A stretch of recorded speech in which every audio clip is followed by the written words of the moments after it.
Baik, assalamualaikum warahmatullahi wabarakatuh.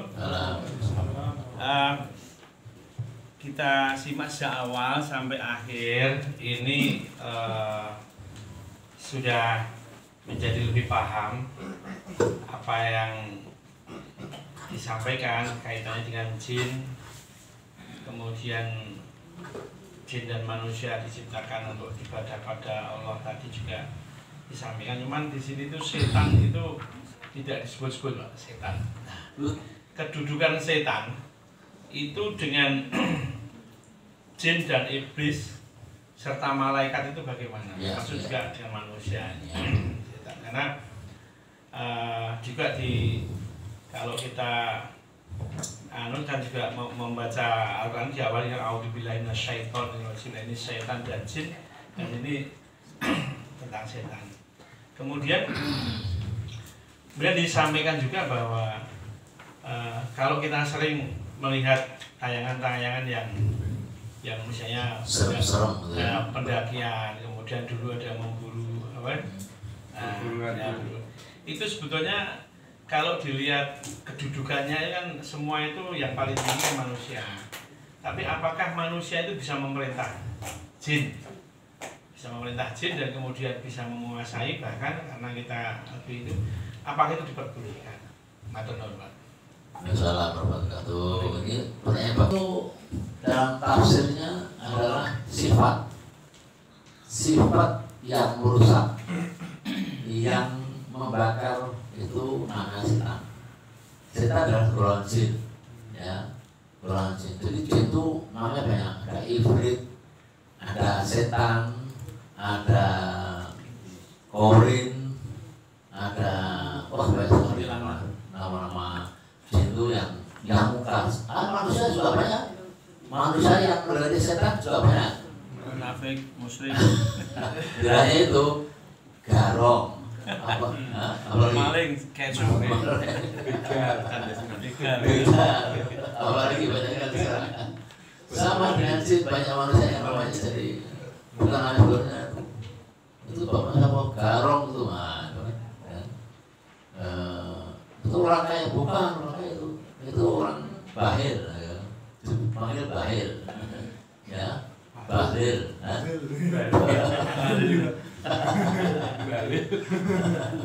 Jadi nama-nama itu adalah nama-nama karena keberadaan dia maka disebut nama-nama itu. Setan itu sifat antara jin itu setan, ya. Dan itu termasuk yang disuka Allah, yang dikabulkan Allah, golongan iblis, golongan jin yang masuk di masuk jin yang golongannya yang kafir, yang munafik, yang merusak itu akan mati tidak tutup di upacara pertama itu baru mati. Tapi diceritakan jin yang muslim, jin yang takwa itu tidak akan mati seperti kita juga akan mati. Kemudian yang kedua, apakah kita bisa melihat jin? Oh bisa sekali gitu. Sama dengan manusia kan. Kita merasa manusia sebagai batu, sebagai asisten itu tidak pernah mau saja gitu. Ya. Terutama yang banyak disukai manusia adalah jin kafir. Jin kafir, kalau golek musuh, ya kalau golek harta, kalau golek macam-macam susu, macam-macam gitu. Itu berasal dari perintah manusia. Nah manusia itu juga manusia golongan setan, golongan iblis, ya. Karena manusia itu bernyawa dengan makhluk yang mungkar pada Allah, dan itu haram hukumnya, ya. Kita bisa belajar dengan makhluk halus bisa kalau kita punya ilmunya. Orang-orang yang disebut laduni, ya, orang-orang yang sebelum arif itu bisa belajar jin dengan apa batin itu, ya. Itu jadi kita merintah jin bisa, tapi diharamkan. Untuk kebaikan boleh lah.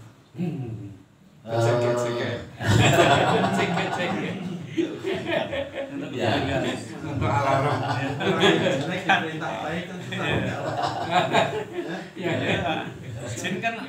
Jin kan juga ada yang baik, ya. Beriman bertakwa. Beriman bertakwa. Jadi gini, dalam satu ikhtisar ada satu peristiwa bahwa jin-jin muslim, jin-jin kafir itu akan selalu senang tinggal di rumahnya orang-orang beriman, di rumah Pak Karsun ini, rumah Pak Karsun, rumah saya. Ada nggak, Cuk? Terasa nggak? Ada nggak? Pernah lihat ya? Saya di rumah saya itu banyak jin, tapi nggak pernah goda. Nggak pernah goda. Wujudnya perintah, Pak. Wujud pernah memerintah. Pak Wisul tadi kan. Lah ya. Jadi kalau jin yang baik diperintah jelek. Lah ya. Maksudnya manusia. Jadi ketika saya mau buka pintu, dia keluar dari ada rumah kecil itu. Saya pikir untuk saya membuka, ternyata jin. Oh ya jin. Ya saya enggak bayangan seluruhnya. Tapi jin itu jin muslim, nggak berusaha mengganggu, nggak panas suasana gitu. Coba panjenengan tinggal di satu rumah yang lama nggak digali, suasana panas rasanya itu nggak enak gitu. Harus diselam, syukuran macam-macam, diusir dulu, bacakan Quran macam-macam, lama-lama diterusin. Karena kalau ada Quran, wa naziru minal Qur'ani wa rahmatul lil mu'minin wa yadhuruna khosar. Jadi jin yang tinggal di rumahnya orang mukmin tidak suka dia khosar, rugi dan dia panas, nggak suka dia harus pergi dari situ. Itu ya. Jadi itu kalau perintah itu ya jin kafir yang berusaha untuk berbuat itu. Kalau jin yang muslim itu maaf, jin yang muslim itu nggak saya perintah pun saya harus mengikuti. Seperti kita sahabat itu ya. Saya lihat Pak Ahmad ini ada apa nih ngebahas, saya ambil turun Pak, nolong gitu. Ini pada jin sih. Tapi kok yang ngebahas itu orang yang bertato pakai suam itu mau nolong itu lah. Takut. Ya mungkin ibu silakan.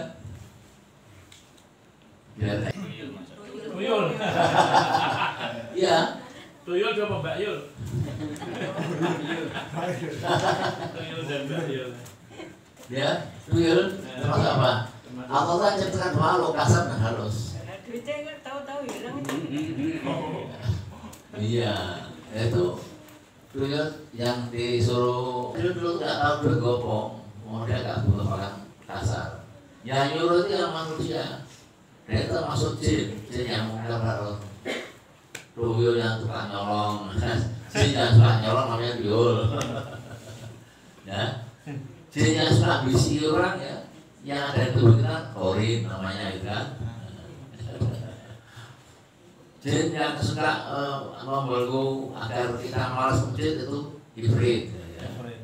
Nah, iblis itu paling sadis ya, yang suka membuat hati kita tuh panas, bunuh, sikat itu, perkosa kayak gitu. Berarti itu, ya. Ada lagi mana? Nah, baiknya kita menjaga posisi seperti apa ya Pak dengan makhluk-makhluk Allah yang tidak kelihatan. Itu kita harus memposisikan diri seperti apa? Apakah kita harus bisa bagaimana mengenal makhluk-makhluk itu, bahkan kalau tadi bersahabat bisa. Kemudian ya harus bagaimana gitu. Apa ya? Soalnya kadang-kadang kan ada orang yang bisa melihat, kasat melihat apa makhluk halus itu tahu. Kemudian yang individu misalnya itu kan ada. Dan kita ini kan hampir semuanya wajar-wajar aja, seperti pada umumnya lah. Tapi posisi kita itu sebaiknya seperti apa supaya itu kan intinya kita itu kan ada selamat dunia selamat akhirat. Ya. Allah itu ciptakan sudah sangat sempurna, sangat sempurna. Ada makhluk halus, ada makhluk kasar, ya. Dan itu punya sejarah. Kalau kita baca Quran dan hadis itu punya sejarah, ya. Kenapa jin itu banyak golongan-golongan jin tadi itu? Seperti manusia juga banyak golongan-golongan. Tapi alam kita beda, alam akhirat dan alam kasar dan alam halus. Ya, kita nggak bisa saling bertemu di situ ya. Kalau seandainya bisa bertemu itu karena kita berusaha untuk bertemu, bersenyawa gitu ya, bersenyawa gitu. Maksudnya orang-orang yang ahli tasawuf, sufi, orang ahli tasawuf itu setiap hari dia berkumpul dengan jin, berbicara dengan jin, dengan batinnya itu bicara dengan jin. Tapi adalah jin-jin yang juga muslim, ya, berbicara mereka itu. Nah, mereka itu kalau kita mau belajar bisa, karena Allah itu rumpun ilmu akal kita itu untuk belajar, ya, untuk belajar, untuk bersenyawa, untuk berbicara dengan jin itu sangat bisa kita. Kalau yang kasar contohnya ini, yang kita manggil jin kasar itu lewat jalangkung misalnya, ya, jalangkung itu manggil jin juga, tapi jin yang masuk itu adalah jin yang kurang ajar, jin yang tidak baik gitu. Kalau yang jin masuk bagus nggak mau, jin mukmin nggak mau masuk ke jalangkung itu. Ya, semua paham ya jalangkung itu, sudah sangat terkenal itu, ya. Tapi kalau kita mau berteman baik, ada caranya. Cara dengan mengolah batin kita, ya, olah batin kita lewat tasawuf, itu kan berarti kita bisa bicara, bisa bersyawa dengan dia. Tapi dalam batas koridor duniamu, denganku, jangan nggak boleh saling tolong-tolong dengan jin, nggak boleh ya, Arab gitu ya. Jadi kalau ada di antara jamaah ini yang orang belajar ilmu batinan, contohnya kalau yang terlalu merpati putih, merpati putih, PSHT, ya itu saya pun 7 tahun belajar itu, saya 7 tahun belajar mulai putih, konsentrasinya prodi Kiprana. Itu untuk membantu orang, untuk membantu orang sakit batin dan untuk menghilangkan pengaruh jin. Saya punya prodi itu waktu itu. Dan saya praktekkan di mana? Saya pernah ngalihnya, itu masuk murid saya nih. Pak Amari, Pak Rasi. Baru 1-2 malam udah nggak kuat sakit. Ini ada buktinya. Ya, jadi lulus Pak. Baru TK. Jadi ya ini kita buatnya ada buat nah, Baru luya. Baru diluya. ya. Ini Ibu ya, ini bukan mau bermaksud apa ya, tidak sombong, tapi Allah memberikan ilmu kepada saya lewat 7 tahun belajar itu. Kemarin Pak Wanti Selaga itu sudah digoda nih, hanya ada digoda oleh makhluk halus gitu kan. Rasanya ada yang ngirim, sangat ngirim itu macam-macam. Jam 2, jam 3 bisa ada burungnya, gitu. Tukangnya ngomong itu burung mati yang burung, tukangnya itu lah tambah petani. Iya. Ya semuanya sayangnya malam-malam, ya kemudian saya berikan apa semacam doa-doa, kemudian saya juga bersihkan di rumah mandi secara kebatinan. Alhamdulillah sekarang gimana Pak? Baik, sudah baik, alhamdulillah. Ini udah syukuran ya. Sudah ulang tahun kemarin Pak. Perbaikan nikah. Ya itu ya, jadi saya nggak apa ya sekarang ini berhubungan dengan tadi itu, jadi saya untuk apa, untuk kemaslahatan saja.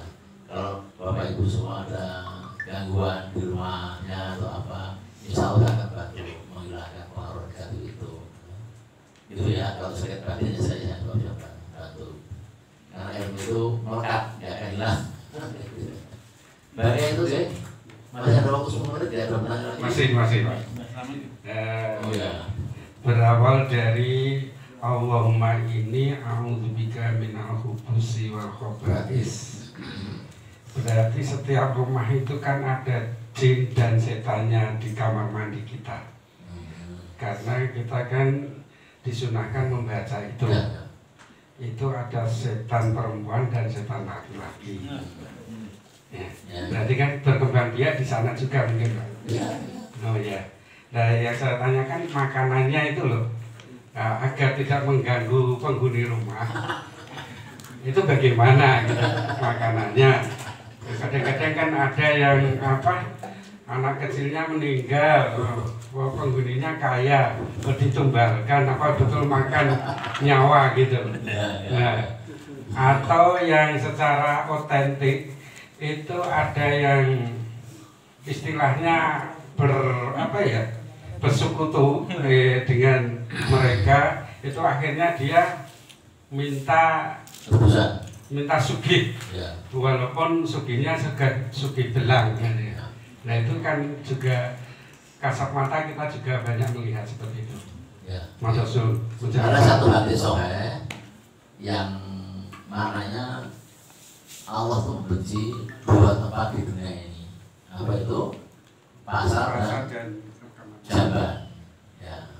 Karena itu tempat yang kotor tidak hanya kotor tempatnya, ya, bau macam-macam.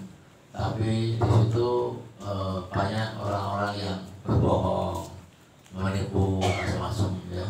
Ini hal seperti ini Allah nggak suka. Itu Nabi bersabda. Makanya apa? Jin itu. Makanya kotor-kotoran manusia. Ya, bau kencing yang pusing itu disedot, Bu. Tapi tetap pusing. Yang cawek ya harusnya itu setan jin nempel itu. Maka Nabi katakan ada batu minal iman, ya. Jadi sampai kita tidak punya kebersihan dalam kuku dicukur semua bersih, ya. Dan macam-macam, ya. Jadi itu kotoran-kotoran itu harus makanan setan dan jin, itu kira-kira. Tapi jin muslim nggak mau masuk itu. Jin muslim ya dimakai yang halal. Kalau ikram dikasih makan gitu bisa. Kita buang air tapi dengan ikram ngasih mereka. Itu namanya kita bersenyawa. Kita sering berteman dengan mereka. Dan jin yang dikasih makan itu biasanya ada di pohon-pohon besar, di jembatan, di perempatan. Kasih ingkong ada itu. Kasih ingkong. Yang punya ingkong itu apa? Sore nanti dimakan batu suruh. Entah padahal yang makan adalah Wong. Nggak boleh itu. Berarti yang di kamar mandi itu nggak ganggu ya? Kalau jin muslim itu takut dengan kebersihan. Ya itu ya. Ada lagi belum? Perlu bahasa Ya, lanjut. Jadi kan tuh Pak, sudah disinggung tentang bisikan-bisikan dari iblis, kemudian jin itu membedakan. Nah, ini saya itu bingung membedakan bisikan dari nafsu diri sendiri, Pak. Kadang-kadang kan nafsu diri sendiri. Nah, itu kan mungkin ada perbedaannya ya, Pak, dari jin, nafsu bisikan jin, kemudian nafsu bisikan iblis. Nah, di situ Pak, jadi saya sendiri pun sulit membedakan itu Pak. Membedakan nafsu-nafsu itu bisikan dari saya sendiri, jin, kemudian iblis. Kalau bisikan dari saya sendiri kan nyalahkan iblis kan, kalau katakanlah iblis bisa kita dengar omongannya aku meneh gitu, salah kayak gitu. Kemudian yang kedua, apakah mungkin kita sebagai umat muslim itu benar-benar lepas dari godaan iblis? Kalau iya, bagaimana caranya? Ya. Terima kasih. Islam itu indah. Allah berfirman, Bismillahirrahmanirrahim. Qul a'udzu birabbin nas, malikin nas, ilahin nas, min syarril waswasil khannas, alladzi yuwaswisu fi sudurin nas, minal jinnati wan nas. Jin dan manusia itu suka bisik-bisik begitu. Korin namanya, ya.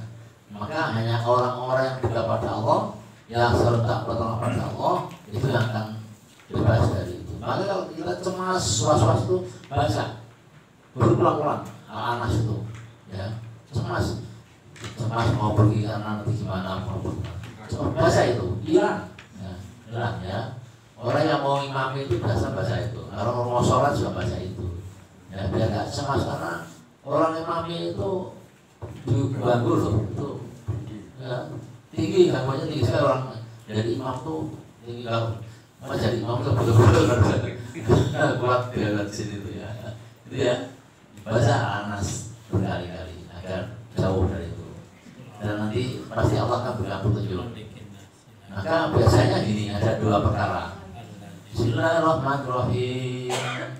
Wa alhamaha fujuraha wa taqwaha. Ya, jadi ilham itu datang kepada manusia sesuai dengan derajat keimanan dia. Kalau imannya kuat, derajatnya kuat, maka ilhamnya pasti bagus.